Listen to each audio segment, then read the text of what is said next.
Hello everyone, welcome to SG academy.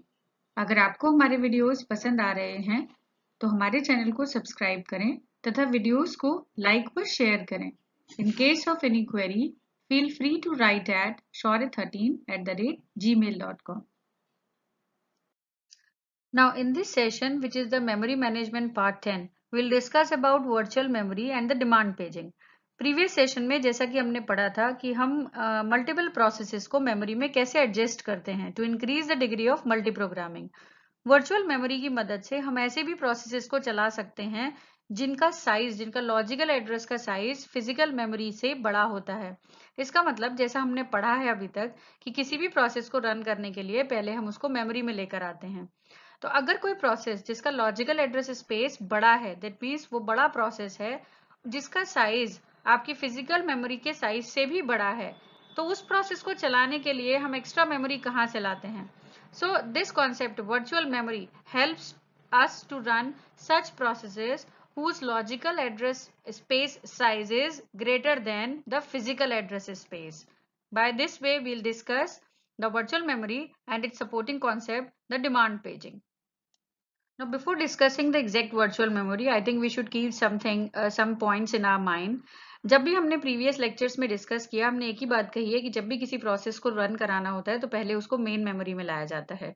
Main memory में अगर हम पूरा प्रोसेस एक साथ रखते हैं तो it will limit the degree of multi programming. हम कम प्रोसेसेस को रैम एलोकेट करा पाएंगे। So better solution is we have discussed already the overlays and as well as the dynamic loading concept. But उसमें सारा का सारा लोड आपका प्रोग्रामर का होता है कि प्रोग्रामर को अपना प्रोग्राम पार्ट्स में, मॉड्यूल्स में इस तरीके से डिजाइन करना होता है कि जब जिस मॉड्यूल की जरूरत है केवल वही मॉड्यूल आपका लोड किया जाता है मेमोरी में, बाकी रूटीन्स को कॉल नहीं करते हैं। बट अगर इसी को हम सिस्टम सपोर्ट की तरह देखना चाहें कि यूजर कुछ ना करे, पेजिंग की मदद से या और कॉन्सेप्ट्स की मदद से किसी तरीके से हम अपना जो भी प्रोग्राम डिजाइन करें, जब जिस पोर्शन की कॉल आए केवल वही रैम में लोड किया जाए। तो अगर इस तरीके से हम अपने प्रोग्राम को देखें तो कई बार ऐसे कोड्स होते हैं जिनकी पूरे ड्यूरेशन में कभी जरूरत नहीं होती या रेयर जरूरत होती है, like this error code, unusual routines जिनकी हमेशा जरूरत नहीं है, लार्ज डेटा स्ट्रक्चर। अब अगर हम पूरा का पूरा प्रोग्राम एक साथ ना रखें मेमोरी में तो क्या फायदा होगा हमें इससे? तो अगर हम पार्शली लोड करेंगे प्रोग्राम्स को तो हमारे पास प्रोग्रामर के ऊपर ये कोई लायबिलिटी नहीं होगी कि फिजिकल मेमोरी के हिसाब से उसको प्रोग्राम लिखना है कि lesser the physical memory lesser the size will be the final program written by the programmer. Now अगर एक प्रोग्राम कम मेमोरी ले रहा है, मतलब आपने उसको इस तरीके से डिवाइड किया है और जरूरत के हिसाब से ही वो पेजेस केवल रैम में लाए जा रहे हैं, तो हम ज्यादा प्रोग्राम्स को मेन मेमोरी में रख सकते हैं, जिससे सीपीयू यूटिलाइजेशन बढ़ता है और थ्रूपुट भी इंक्रीज होता है। Less input output needed to load the swap programs into memory. क्योंकि पेजेस छोटे होते हैं, हम पेजिंग के सपोर्ट में वर्चुअल मेमोरी डिस्कस करेंगे कि जब जिस पेज की जरूरत है उसको ही रैम में लेकर आया जाए। तो less input output needed means क्योंकि प्रोसेस पेजेस छोटे हैं तो उनको स्वैप करना, स्वैप आउट करना और स्वैप इन करना इजी होता है in comparison with the routines और the modules. Now the question arises, what is the virtual memory? We can say that as per the definition, the virtual memory is a separation of user logical memory from the physical memory on the basis of the following points. केवल process के वही part main memory में लाए जाते हैं जिन parts का इस समय रेफरेंस आता है। Rest of the parts will be taken into the memory whenever their reference will be there. Logical address space, ऐसा प्रेडिक्शन मिलता है वर्चुअल मेमोरी में कि यूजर के पास कितना भी बड़ा एड्रेस स्पेस है जिसके अंदर वो कितने भी बड़े प्रोग्राम्स को लिख सकता है। लेकिन जब बैकएंड पे देखें तो फिजिकल एड्रेस स्पेस एक लिमिटेड अमाउंट होता है जिसके अंदर हमें बड़े प्रोग्राम्स को with the help of virtual memory fit करना पड़ता है। allows the address space to be shared by the several processes। जैसा कि हमने शेयर्ड पेजेस का कॉन्सेप्ट पढ़ा था, उसी बेसिस पे वर्चुअल मेमोरी भी शेयर्ड पेजेस को सपोर्ट करती है। इसके अलावा हमारे पास प्रोसेस क्रिएशन के लिए एफिशिएंट है वर्चुअल मेमोरी। क्यों? because the user is not worrying about the routines as well as the layout of the program, moreover the structure of the overlays, किस डेटा को किस फंक्शन के साथ क्लब करना है, ये यूजर को वरी करने की जरूरत नहीं है। मोर प्रोग्राम्स रनिंग कंकरेंटली, क्योंकि अब आपके पास सिर्फ उतना ही कोड मेन मेमोरी में लाया जाता है जितने कोड की एक प्रोसेस को अभी जरूरत होती है। इसीलिए at the same time we can run multiple processes और we can say that we can increase the degree of multi programming. Less input output needed to swap the processes, क्योंकि हम पेजेस के बारे में, छोटे साइज की memory के बारे में बात कर रहे हैं, तो with the help of paging concept you will see how will implement this virtual memory. So we can say that कि हमारे पास अनयूज्ड कोड्स, अनयूज्ड या अनरिक्वायर्ड कोड्स जिसका रेफरेंस हमारे पास प्रोसेस में कभी नहीं आता, वो कभी भी मेन मेमोरी में नहीं लाए जाते. इसका मतलब पूरा प्रोसेस कभी मेन मेमोरी में नहीं जाता है. तो इस बेसिस पे हम कह सकते हैं less input output needed to load और swap the processes. Now this diagram shows how virtual memory works. Here you can see that we have divided a program into multiple pages. You can see the size of the virtual memory which is bit larger than the physical memory available. Now अगर suppose आपके पास किसी भी एक page का reference आता है, कोई भी एक एड्रेस जो इस पेज में लाई करता है उसका लॉजिकल एड्रेस रेफरेंस आता है, तो आप सबसे पहले पेज टेबल में देखते हैं कि इस पेज के करस्पॉन्डिंग क्या हमारे पास फ्रेम अवेलेबल है. दैट मीन्स क्या ये पेज ऑलरेडी रैम में है. अगर ये पेज रैम में अवेलेबल होता है तो आपको यहाँ से रेफरेंस यानी कि एग्जैक्ट फिजिकल एड्रेस मिल जाता है. लेकिन अगर ये पेज, इसका कोई भी फ्रेम रेफरेंस आपको मेमोरी मैप से नहीं मिल रहा है, इसका मतलब ये पेज अभी तक मेन मेमोरी में नहीं लाया गया है. उस केस में हम सेकेंडरी से यानी कि बैकएंड से इस पेज को, जहां पर एक पूरा कंप्लीट प्रोसेस रखा होता है, वहां से हम इस प्रोसेस को रैम में लोड कर देते हैं. और यहाँ से किसी भी एक प्रोसेस को, अगर रैम में जगह नहीं है तो किसी भी एक प्रोसेस के किसी एक पेज को हम यहाँ से स्वैप कर देते हैं. तो अगर देखें तो यहाँ पर स्वैप इन और स्वैप आउट जो हो रहा है वो on the basis of pages हो रहा है. तो हम ये कह सकते हैं कि जो वर्चुअल मेमोरी है उसको इम्प्लीमेंट करने के दो वेज आपके पास हैं. एक है डिमांड पेजिंग और दूसरा होता है डिमांड सेगमेंटेशन. क्योंकि हम यहाँ पर उन्हीं पेजेस को मेन मेमोरी में लेकर आ रहे हैं जिनका रेफरेंस आ रहा है, तो इसीलिए इस स्कीम को आप डिमांड पेजिंग कहते हैं. अगर यहीं पर वर्चुअल मेमोरी सेगमेंट्स में डिवाइडेड हो तो इसी कॉन्सेप्ट को आप डिमांड सेगमेंटेशन भी कह सकते हैं. Now here we are discussing the demand paging. जैसा कि हम जानते हैं कि या तो पूरा प्रोसेस आप मेमोरी पर लाएं लोड टाइम पर, या फिर हम केवल उन्हीं पेजेस को मेमोरी में लेकर आएं जिनकी ज़रूरत है. जैसा कि डिमांड पेजिंग नाम से ही हमें पता लग रहा है कि जिनकी डिमांड आती है पेजेस की, केवल उन्हीं को हमें रैम में रखना है, बाकी पेजेस को हम सेकेंडरी पर छोड़ सकते हैं. इसके बेनिफिट क्या है? लेस इनपुट आउटपुट, क्योंकि हमारे पास अननेसेसरी कोई भी पेज नहीं लाया जा रहा है, तो हम कह सकते हैं कि इनपुट आउटपुट का टाइम कम होता है, फास्टर रिस्पॉन्स है.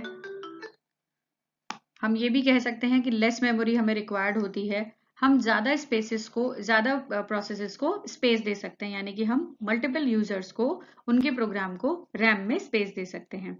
ये उसी तरीके का कॉन्सेप्ट है जैसा आपने स्वैपिंग पढ़ा था. अगर देखें तो ये डायग्राम आपका स्वैपिंग का डायग्राम है, जिसमें एक प्रोसेस को हम रैम में रखने के लिए, अगर रैम में जगह नहीं है तो हम दूसरे प्रोसेस को उठाकर सेकेंडरी पर शिफ्ट कर देते हैं और प्रोसेस को जिसकी हमें रिक्वायरमेंट है उसको हम रैम में लोड कर देते हैं.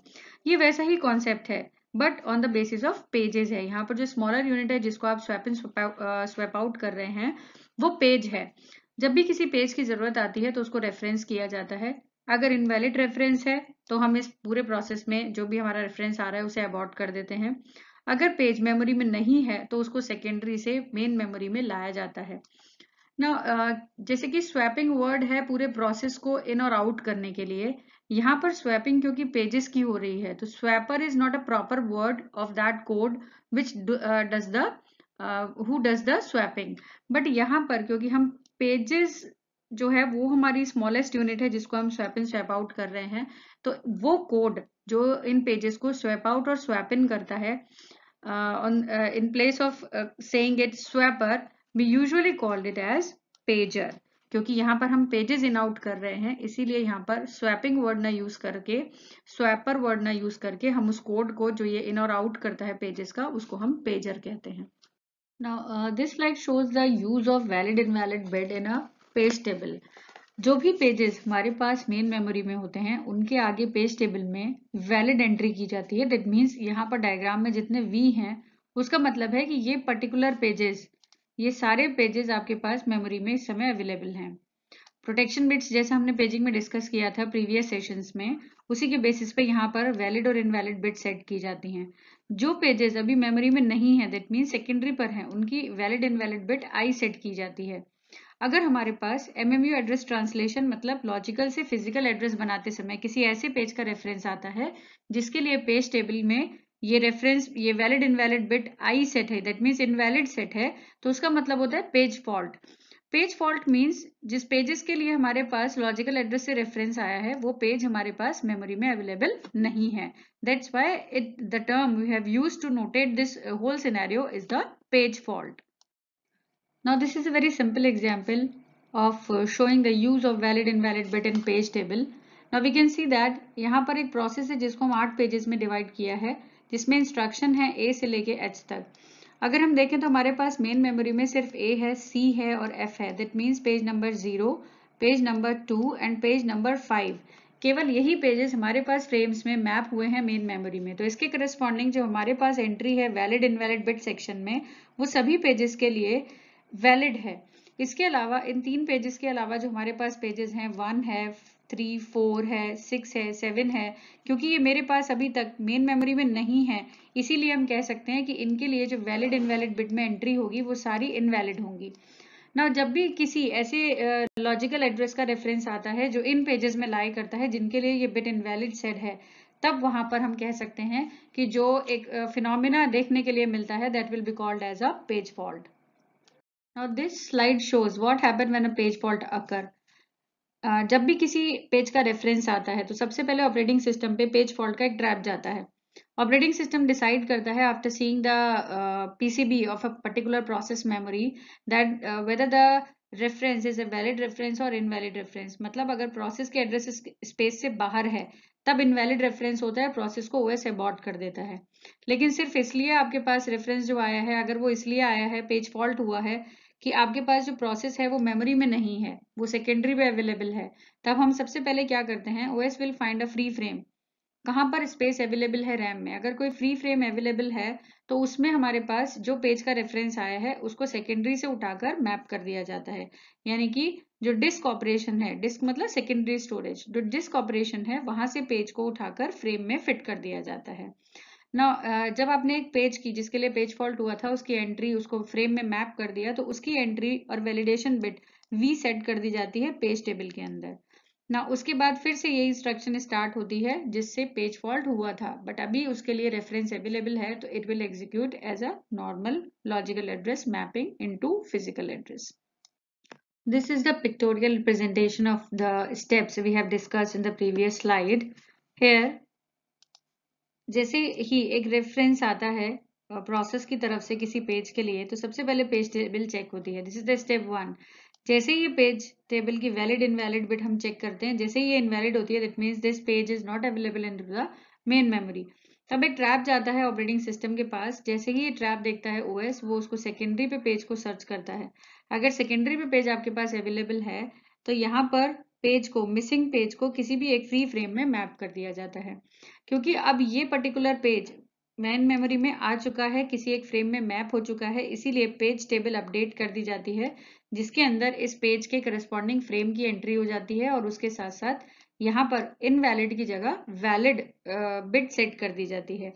उसके बाद जैसे ही पेज टेबल में ये एंट्री आती है, यही इंस्ट्रक्शन रीसेट रीस्टार्ट कर दी जाती है. Now, this slide shows that after implementing the demand paging concept, what will be the effect on the performance of the system? What are the various steps that will be an overhead for the system?